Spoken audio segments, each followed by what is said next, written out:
Hi guys, welcome to life tiles. ఈరోజు మనం సకల విద్యా పారంగతుడు కథ చెప్పుకుందాం. ఫ్రెండ్స్, మన కథను లైక్ చేయండి. లైక్ చేస్తే ఇంకొంచెం ఎక్కువ మంది మన కథ వింటారు. సరే, ఇప్పుడు మనం కథలోకి వెళ్ళిపోదాం. బేతాళ కథ. పట్టు వదలిన విక్రమార్కుడు చెట్టు వద్దకు తిరిగి వెళ్ళి చెట్టుపై నుంచి శవాన్ని కిందకు దించి భుజాన వేసుకొని ఎప్పట్లాగే మౌనంగా శ్మశానం కేసి నడుస్తూ ఉన్నాడు.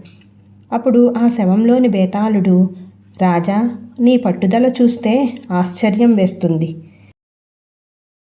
ఈ అర్ధరాత్రి భీతిగొల్పే ఈ చలిలో అలుపు ఎరగకుండా పర్వతం వంటి నన్ను మోసుకొని వెళ్తున్నావు. సాధించాలన్న దీక్ష నీకు చాలా ఎక్కువ. నీకు శ్రమ తెలియకుండా ఉండేందుకు ఒక విచిత్రమైన కథ చెబుతాను, విను అని అంటూ చెప్పడం ప్రారంభించాడు. ఒకప్పుడు కుందనవర్మ అనే పండితపుత్రుడు సకల విద్యలు నేర్చుకుని ఇంటికి దారి పట్టాడు. అతడు నేర్వని విద్య అంటూ ఏమీ లేదు, చేయని సాహసం లేదు.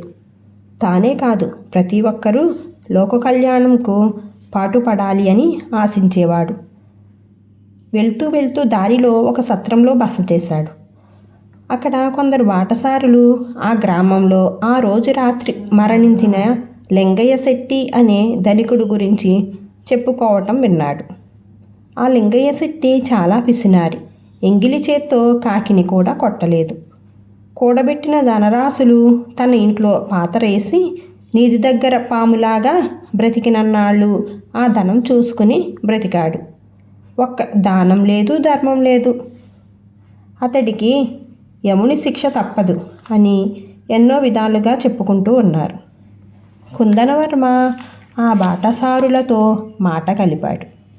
లింగయ్య శెట్టి దేవాలయాలకు వెళ్ళేవాడు కాదా? ఏనాడు అన్నదానం చేసి ఎరుగడా? అయ్యా, మీ ప్రశ్నలకు సమాధానం లేదు అని చెప్పగలం. అంతటి లోబి ఎక్కడా చూడం. అందుకే 40 ఏళ్ల వయసులో ఔషధం కొని తాగలేక చిన్న జబ్బుతో మరణించాడు అని చెప్పారు. కుందనవర్మ పక్కకు తిరిగి నిద్రపోయాడు. ఎంతకీ నిద్ర పట్టలేదు. వెంటనే పరకాయ ప్రవేశం విద్యతో అక్కడకు కొద్ది దూరంలో గల లింగయ్య శెట్టి పార్థివ శరీరంలోకి ప్రవేశించి టక్కున లేచి కూర్చున్నాడు. అతడి చుట్టూ కూర్చొని ఏడుస్తున్న బంధువులు ఒక్కసారిగా ఉలిక్కిపడ్డారు. భయపడకండి, యమభటులు పొరపాటున నన్ను తీసుకుని పోయారు. నాకు ఇక్కడ శేష జీవితంలో లోక కళ్యాణమైన పనులు చేయవలసిందిగా ఆజ్ఞాపించి పంపించారు. ఆ యమధర్మరాజు రేపటి నుంచి విరివిగా దాన ధర్మాలు, అన్నదానాలు చేయాలని చెప్పి నన్ను తిరిగి పునర్జీవితుణ్ణి చేశాడు అని అక్కడ వారందరికీ చెప్పాడు. ఆ మరుసటి రోజు అన్నదాన శిబిరం ఏర్పాటు చేసి రకరకాల వంటలు రాసులుగా పోసి సిద్ధం చేశాడు. ఒక్కడు కూడా ఆ దరిదాపుల్లోకి రాలేదు. ఆ లోబి లింగయ్య శెట్టి చచ్చి బతికాడు. వాడి చేత్తో ఏం స్వీకరించినా మంచి జరగదు. మనకెందుకు? వాడి చేతి దానం ధర్మం అని ఎవరూ రాకపోయిరి. సత్రంలో బస చేసే బాటసారులను స్వయంగా పిలిచాడు. వాళ్ళు లింగయ్య శెట్టి గురించి విని ఉండటం వలన ఏదో సాకు చెప్పి వెళ్ళిపోయారు. ఒక 5గురు మాత్రం వచ్చారు. అయ్యా, వడ్డించండి. సత్రంలో గత రాత్రి ఎవరో బాటసారి యోబ్రాహ్మణుడు మరణించాడు. ఒక్క నూక ఆశపడకుండా సాయం చేశాం, దహనం చేశాం అని చెప్పి కూర్చున్నారు. లింగయ్య శెట్టిలో ఉన్న కుందనవర్మ ఉలిక్కిపడ్డాడు. తన శరీరాన్ని తాను మరచినందుకు వీళ్ళు చచ్చినవాడిగా గుర్తించి దహనం చేశారు. ఎంత పని జరిగింది అని బాధపడుతూనే వడ్డించాడు. భోజనాలు అయ్యాక ఆ 5గురికి ధనం కూడా ఇచ్చి పంపించాడు. ఆ చుట్టుపక్కల గ్రామాల్లో ఎవరు చనిపోయినా దహనం చేసే 5గురు లింగయ్య శెట్టి ఇంటికి వచ్చి ఆరగించి దానం తీసుకుని వెళ్ళారు. అంతకు మించి వేరే ఎవరూ ఆ దానం స్వీకరించటానికి రాలేదు. అలా 2 ఏళ్ళు గడిచాయి. తాను దాన ధర్మాలకు పనికిరాడని జనాలు తను చేసే దానాన్ని స్వీకరించరు గనక ఇక ఈ శరీరంలో ఉండటం అనవసరం అనుకొని మరొక శరీరం కోసం వెతకడం ప్రారంభించాడు.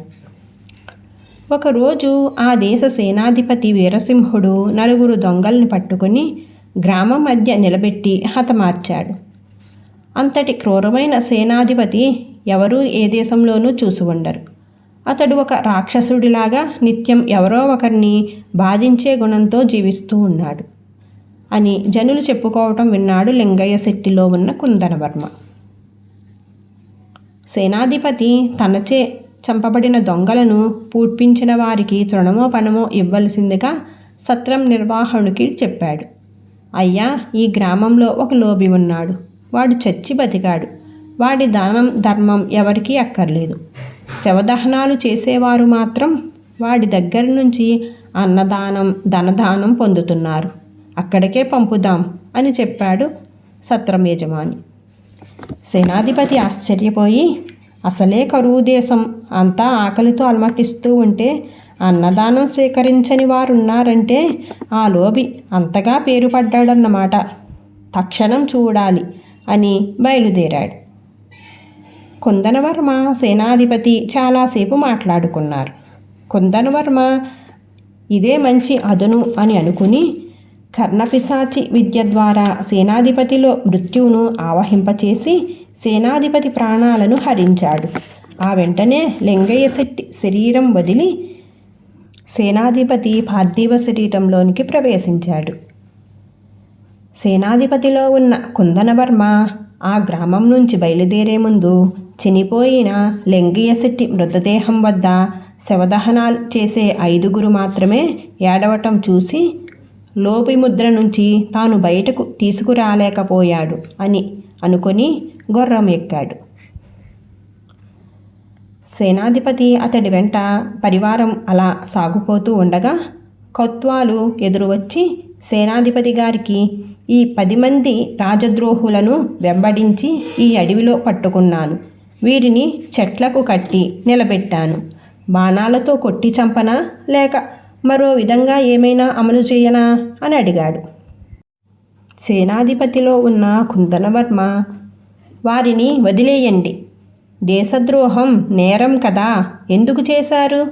ఇది మొదటి తప్పుగా విడిచిపెడుతున్నాను, పోండి అని దేశద్రోహులను కొట్లు విప్పి వదిలేశాడు. సేనాధిపతి రాక్షసుడి లాంటివాడు, ఇలా వదిలేయటం ఏమిటి అని అందరూ ఆలోచిస్తూ ఉన్నారు. సైనికులు అంతకు మించి ఎదురు చెప్పలేకపోయారు. ఆ రాత్రి సేనాధిపతి సేనాని ఒక చెట్టు కింద బస చేశారు. ప్రాణభిక్ష పెట్టిన దేశద్రోహులు అర్ధరాత్రి వేళ రహస్యంగా సేనాధిపతిని నోరు నొక్కి ఎత్తుకుపోయి లోయలోకి విసిరేసి చేతులు దులుపుకున్నారు. ఇలాంటి రాక్షసుడు బ్రతకరాదు. కొన్ని వందల మందిని అకారణంగా శిక్షించి చంపిన కిరాతకుడు.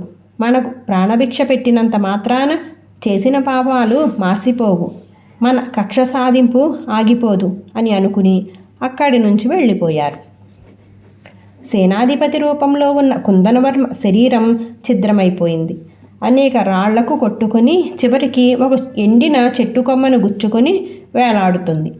కుందనవర్మ విలవిలలాడిపోయి ప్రాణాలు పళ్ళ బిగువులో భరించి శరీరంలో నిలుపుకొని 4 వైపులా చూశాడు. ఆ ఎండిన చెట్టు తొర్రల్లో పలు పక్షుల నివాసం ఉంటున్నాయి. ఒక వృద్ధ కొంగ చనిపోయి తన వలె వేలాడుతూ కనిపించింది. వెంటనే ఆ కొంగ శరీరంలో ప్రవేశించాడు. ఛిద్రమైన సేనాధిపతి దేహం బాధ వదిలించుకొని కొంగలో దూరి కళ్ళు విప్పాడు. హాయిగా ఉందనిపించింది. ఆ రోజు నుంచి పక్కగూట్లో పక్షుల పిల్లల్ని ఏమార్చి తింటూ ఆకలి తీర్చుకుంటూ ఉన్నాడు కుందనవర్మ. ఒకసారి మిగిలిన పక్షులన్నీ తమ పిల్లల అదృశ్యం అయిపోతున్న కారణాన్ని తెలుసుకొని ఈ వృద్ధ కొంగని పట్టుకొని ముక్కులతో పొడిచి చంపేశాయి. కుందనవర్మ ప్రాణాలు రెపరెపలాడిపోయాయి.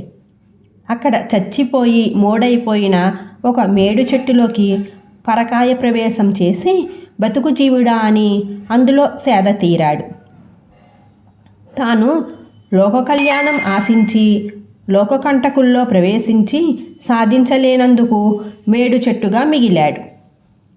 బేతాళుడు ఈ కథ చెప్పి, రాజా, కుందనవర్మ లోకకంటకుల్ని లోకరక్షకులుగా చేద్దామని ప్రయత్నించి తన యవ్వన దేహాన్ని కోల్పోయాడు. లోభి శరీరంలో ఉండి ఏమీ సాధించలేకపోయాడు. దుష్టుడైన సేనాధిపతిగా గుర్తింపును చెరిపివేయలేకపోయాడు. ఒక వృద్ధ కొంగగా తోటి పక్షులను నమ్మించలేకపోయాడు. ఇన్ని విద్యలు వచ్చిన కుందనవర్మ ఎందుకు రాణించలేకపోయాడు? ఈ ప్రశ్నలకు జవాబు తెలిసి చెప్పకపోతే నీ తల పగిలిపోతుంది అన్నాడు. దానికి విక్రమార్కుడు, కుందనవర్మ ఆలోచన మంచిదే, అయితే ఆచరణలో సాధించలేకపోయాడు. లింగంశెట్టిలో ప్రవేశించిన కుందనవర్మ దానం చేద్దామని ఎంతో వండి సిద్ధం చేస్తే ఎవరూ రాలేదు. అలాగే సేనాధిపతిలో ప్రవేశించి దుష్టశిక్షణ వదిలి ప్రాణభిక్ష పెట్టి తిరిగి వారి చేతనే చావుని ఎదుర్కొన్నాడు. అలాగే వృద్ధపక్షి అయి క్షుద్బాధతో పక్షుల పిల్లలను తిని ప్రాణాల మీదకు తెచ్చుకున్నాడు.